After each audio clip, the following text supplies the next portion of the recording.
Hello friends, welcome once again to my channel Smita Classes. As you remember that we were dealing with the science book of standard 7. The name of the science book is Future Kids Science and we have already done many of its chapter, only 2 chapters are left.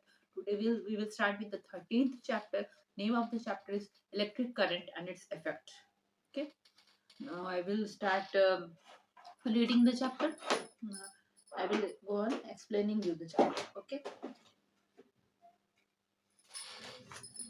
हम लोग जो है electricity के बिना, current के बिना अपनी life को इमेजिन ही नहीं कर सकते हैं।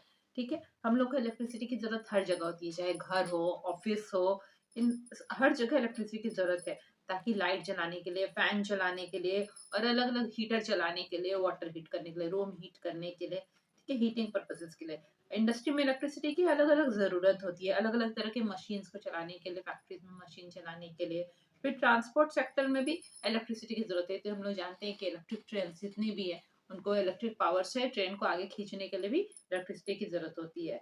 और हम लोग तो घर में हजारों इलेक्ट्रिकल अप्लायंसेस यूज करते हैं, जैसे कि इलेक्ट्रिक केटल हम लोग यूज कर रहे हैं पानी गर्म करने के लिए, टोस्टर यूज कर रहे हैं, ठीक है, टोस्ट बनाने के लिए, हीटर यूज कर रहे हैं रूम हीट करने के लिए, खाना बनाने के लिए, फिर एयर कंडीशनर यूज कर रहे हैं। ये सब इलेक्ट्रिसिटी की मदद से ही चलता है। ठीक है, अब इलेक्ट्रिक इलेक्ट्रिक करंट को कोई डिफाइन करने बोलेगा तो आप क्या बोलेंगे कि कोई एक कंडक्टर है। कंडक्टर मतलब ऐसा चीज जिसे हीट एंड इलेक्ट्रिसिटी पास हो। तो मेटल जनरली गुड कंडक्टर है, तो कोई मेटल का वायर है, कॉपर का वायर है मान लीजिए, उसमें इलेक्ट्रॉन फ्लो हो रहा है। ठीक है, इलेक्ट्रॉन एक पोटेंशियल से दूसरे पोटेंशियल तक जा रहा है, एक वोल्टेज से दूसरे वोल्टेज की तरफ जा रहा है। तो ये जो इलेक्ट्रॉन के फ्लो को ही हम लोग इलेक्ट्रिक करंट कहते हैं। ठीक है, इलेक्ट्रिसिटी बहुत ही यूजफुल है, वो तो लाइफ को रेवोल्यूशनाइज कर दिया है, पर इलेक्ट्रिक साथ ही साथ बहुत डेंजरस भी होता है। ठीक है, अगर हम लोग इलेक्ट्रिकल अप्लायंसेस को अच्छे से नहीं हैंडल करेंगे तो हम लोग को इलेक्ट्रिक शॉक भी लग सकता है। इलेक्ट्रिक शॉक के कारण बहुत बुरी तरह से जल सकते हैं, यहाँ तक कि आपके हाथ पैर भी काटने पड़ सकते हैं और फाइनली डेथ भी हो सकता है। ठीक है, तो इस चैप्टर में हम लोग डिस्कस करेंगे कि इलेक्ट्रिक करंट क्या होता है और उनकी हीटिंग और मैग्नेटिक इफेक्ट्स क्या होती है। देखिए, इलेक्ट्रिक करंट एक्चुअली बहुत खतरनाक है। बहुत सारे ऐसे बच्चे होते हैं जो जब ट्रेन खड़ी रहती है कोई रेलवे ट्रैक पे, पुरानी ट्रेन है जो अभी नहीं चल रही है, तो उसके ऊपर वो उसकी छत के ऊपर चले चढ़ जाते हैं, वहां पे जो है इलेक्ट्रिक करंट बहुत हाई वोल्टेज में जाता रहता है, वायर सब जो ऊपर है, ऊपर से जा होता है। तो जो है बच्चे लकड़ी वकड़ी उठा के ऊपर से हाथ उठाते हैं, बस वही लकड़ी से वो वायर टच हो जाता है, बच्चों को इतना बड़ा शॉक लगता है, 11,000 वोल्ट का, कितने वोल्ट का शॉक लगता है, वो गिर पड़ते हैं नीचे। ऐसा बहुत सारे केसेस हुआ है, डेथ हो गया।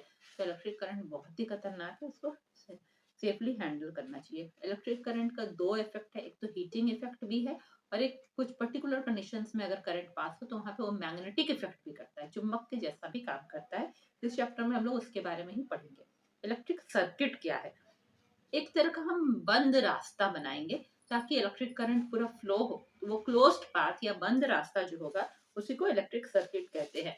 आपको कोई एक सिंपल इलेक्ट्रिक सर्किट बनानी बोलेगा तो उसमें आपको क्या क्या चीजों की जरूरत होगी, एक बल्ब की जरूरत होगी, कनेक्टिंग वायर्स जो है, जो वायर से आप उसका रास्ता बनाएंगे वो होना चाहिए, एक स्विच होनी चाहिए और एक बैटरी होनी चाहिए। ठीक है, इतनी चीजें होनी चाहिए तो आप एक सर्किट बना सकते हैं। ठीक है, तो जैसे ही आप उसमें करंट जाना पास करते, स्विच ऑन करेंगे आप और करंट जाना पास होगा, तो क्या होगा कि इलेक्ट्रिक सर्किट कंप्लीट हो जाएगा या क्लोज हो जाएगा और बल्ब जलना शुरू हो जाएगा।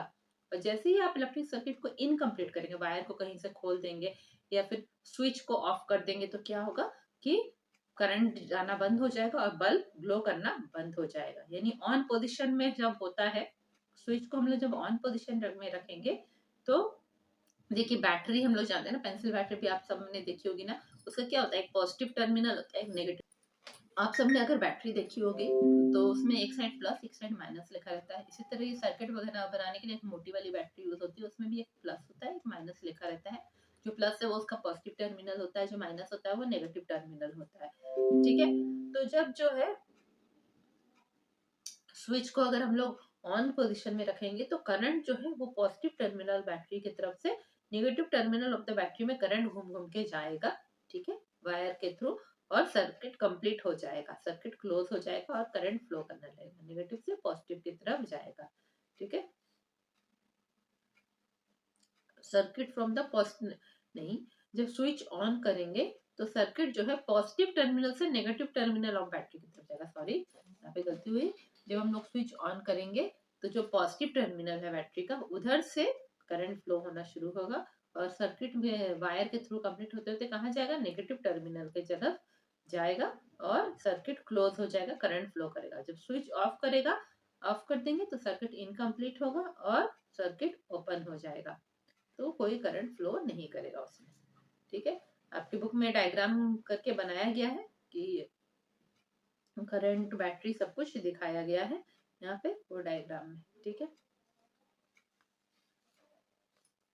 अब क्या है कि अलग अलग जो इतना भी इलेक्ट्रिकल कंपोनेंट्स होता है, इलेक्ट्रिकल पार्ट्स जो होता है, उनके लिए अलग अलग तरह का सिंबल होता है। ये हम लोग को सिंबल जानना चाहिए, क्योंकि हर जगह बल्ब को बल्ब नहीं लिख के सिंबल के थ्रू दिखाते हैं। तो जो भी इलेक्ट्रिकल कंपोनेंट्स है उनको सिंबल के थ्रू दिखाया जाता है।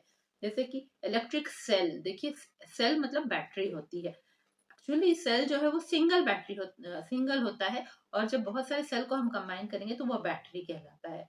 ठीक है, तो इलेक्ट्रिक सेल जो होता है, या फिर कनेक्टिंग वायर होता है, या फिर स्विच होता है, या फिर बैटरी होता है, या रेजिस्टेंस होता है। एक होता है ना रेजिस्टर भी होता है, वोल्ट मीटर होता है, एम मीटर होता है, वोल्टेज के लिए, वोल्टेज को मेजर करने के लिए वोल्ट मीटर, करंट को मेजर करने के लिए एम मीटर, और एक गैल्वेनोमीटर होता है, बल्ब होता है। तो इन सब का अलग अलग सिंबल है, और उन सब का जो है हर एक, क्योंकि ये सब का बड़ा बड़ा पिक्चर बनाना सर्किट में पॉसिबल नहीं है, इसलिए उनको सिंबल के थ्रू दिखाया जाता है ताकि हम सिंपल वे में समझ सके। अब एक इलेक्ट्रिक सेल का सिंबल कैसे दिखाया जाएगा, हाँ, जो कि वहां पे एक सेल लगा हुआ है सर्किट में, ये दिखाएंगे क्या करते हैं हम लोग कि दो पैरेलल लाइन बनाते हैं, एक लंबी पैरेलल लाइन, एक छोटी पैरेलल लाइन।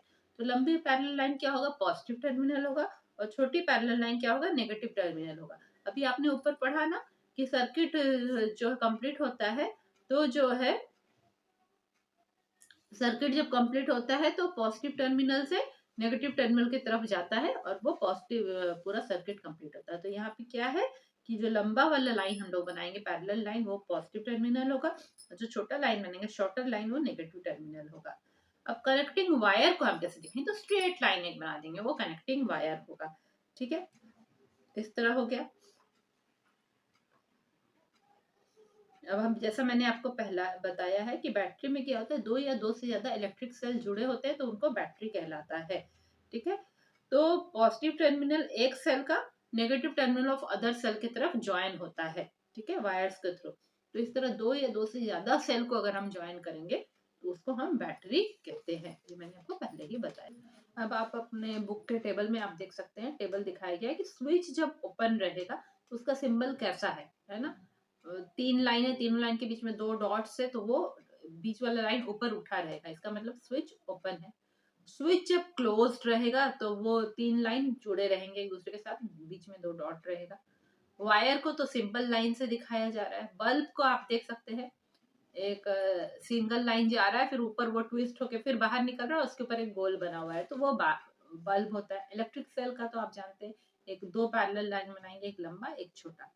इसके अलावा आप देखिए वोल्ट मीटर है ना, जो कि वोल्टेज बताता है कितना वोल्टेज है, उसको एक सर्कल के भीतर वी करके लिखते हैं और उससे वोल्ट मीटर पता चलता है। इस तरह एम मीटर, जिससे पता चलता है करंट कितना फ्लो हो रहा है, सर्कल के भीतर कैपिटल ए लिखेंगे तो एम मीटर का।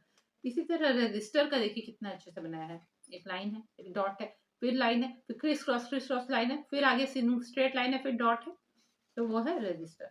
बैटरी में जैसे मैंने बताया दो तीन सेल का कॉम्बिनेशन है, आप देख सकते हैं positive straight longer parallel line, फिर स्मॉलर पैरेलल लाइन, फिर डॉटेड डॉटेड स्ट्रेट लाइन, फिर पॉजिटिव पैरेलल लाइन, फिर स्मॉलर शॉर्टर लाइन। ठीक है, तो इस तरह से दिखाया जाता है, दो दो को कंबाइन करके बैटरी दिखाया जा रहा है। ठीक है, क्लोज सेल का देखिए डायग्राम आपको एक दिखाया गया आपके बुक में, एक सर्किट बनाया गया है, उसमें एक साइड बल्ब का भी सिंबल दिखाया गया है, और उसका दिखा रहा है स्विच क्लोज्ड है, ऊपर पॉजिटिव टर्मिनल की जगह प्लस लिखा है, नेगेटिव टर्मिनल की जगह माइनस लिखा है। दूसरे डायग्राम में आप देख सकते हैं कि ओपन सर्किट है, कि वो खुला हुआ है। ठीक है, तो सर्किट डायग्राम जो है अरेंजमेंट होता है। सर्किट डायग्राम होता है क्या कि अलग अलग इलेक्ट्रिकल कंपोनेंट को हम सर्किट में अरेंज किए हैं उनके सिंबल के थ्रू, उनके सिंबल के थ्रू जब हम अरेंज करके वो डायग्राम बनाते हैं तो वो सर्किट डायग्राम कहता है। ठीक है, इसमें हो सकता है स्विच हो, बल्ब हो और सेल का सिंबल बना हो, कनेक्टिंग वायर्स हो। ठीक है, तो क्लोज सर्किट डायग्राम और ओपन सर्किट डायग्राम भी हम बना सकते हैं।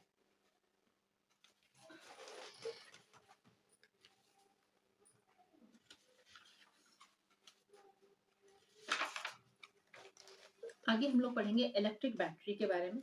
ठीक है, तो अगर किसी सर्किट में हमको इलेक्ट्रिक करंट प्रोड्यूस करना है तो उसके लिए कोई एक डिवाइस होना चाहिए ना, जो सोर्स ऑफ इलेक्ट्रिसिटी हो। जैसे घरों में हम लोग क्या करते हैं, प्लग पॉइंट में लगा देते हैं सॉकेट में, तब जाके इलेक्ट्रिसिटी आता है। उसी तरह अगर आप प्लग पॉइंट में नहीं लगा रहे, घर में बच्चे अपने से एक्सपेरिमेंट कर रहे, तो वहां पे वो क्या करते हैं, सोर्स ऑफ इलेक्ट्रिसिटी के लिए वो लोग एक बैटरी लगाते हैं, जो कि 2-3 सेल का जॉइंट होता है, वो बैटरी लगाते हैं। बहुत सारा ऐसा इलेक्ट्रिकल अप्लायंसेस है जो कि सेल पे ही काम करता है, बैटरी पे ही काम करता है। जैसे कि रेडियो है ना, रेडियो ले लेके इधर उधर हाथ में घूमते हैं, छोटा रेडियो हो, या मोबाइल फोन है, ठीक है, या डिजिटल कैलकुलेटर है, टीवी का रिमोट है, लैपटॉप है, वॉच है, टॉयज है, टॉर्च है, और बहुत सारी ऐसी चीजें हैं जो बैटरी से काम करते हैं। जो शेवर आपका होता है वो भी बैटरी से काम करता है।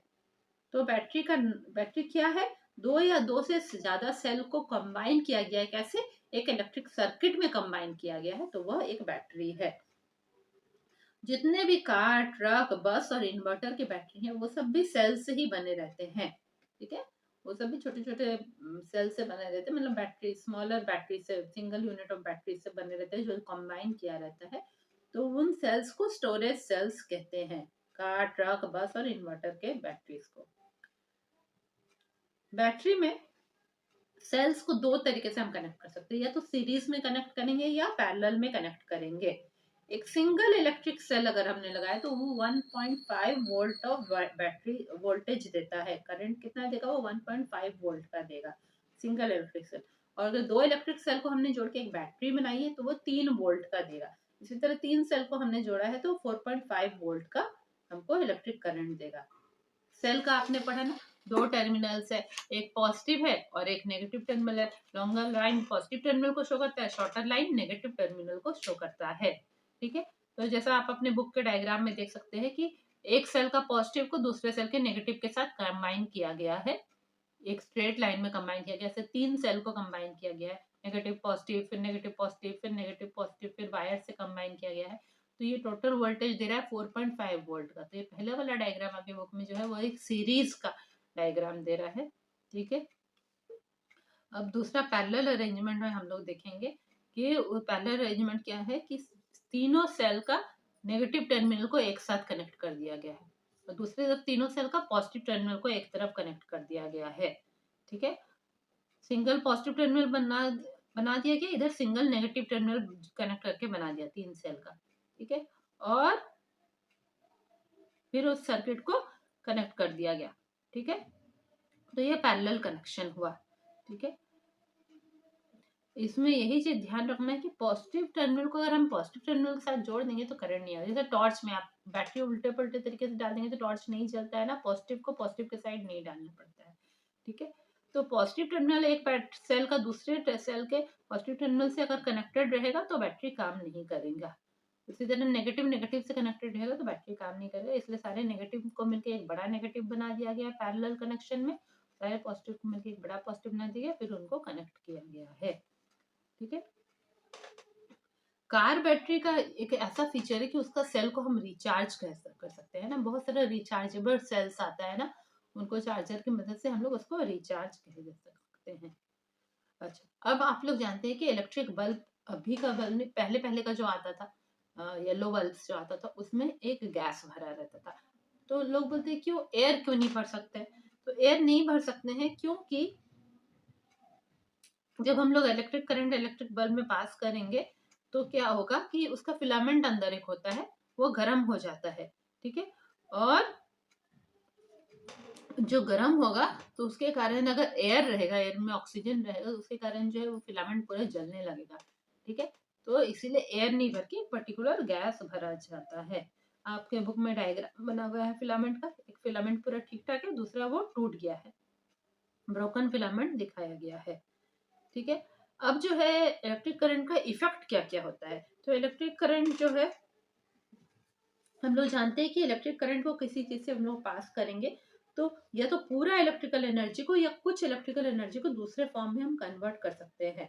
तो इलेक्ट्रिक करंट का बहुत सारा इफेक्ट होता है। एक हीटिंग इफेक्ट, वो गर्मी देता है। बल्ब आप जानते हैं गर्म हो जाता है टच करने से। येलो बल्ब, आजकल एलईडी बल्ब सब इतना गर्म नहीं होता है। मैग्नेटिक इफेक्ट करता है, मैग्नेट के जैसा काम करता है एक इलेक्ट्रिक सर्किट एक पर्टिकुलर सिचुएशन में। इस तरह केमिकल इफेक्ट का भी काम करता है। इलेक्ट्रिकल एनर्जी को हम लोग केमिकल एनर्जी में या केमिकल एनर्जी को इलेक्ट्रिकल एनर्जी में भी हम लोग चेंज कर पाते हैं। ठीक है, तो हम लोग नेक्स्ट क्लास में आगे का पढ़ेंगे कि heating effect of electric current क्या होता है। आज के लिए इतना ही। जल्दी ही मिलेंगे हम नए वीडियो में। मेरे चैनल को सब्सक्राइब करना ना भूलें। अपने दोस्तों के साथ मेरे वीडियोस को शेयर करें और इसका पूरा बेनिफिट उठाएं। Thank you.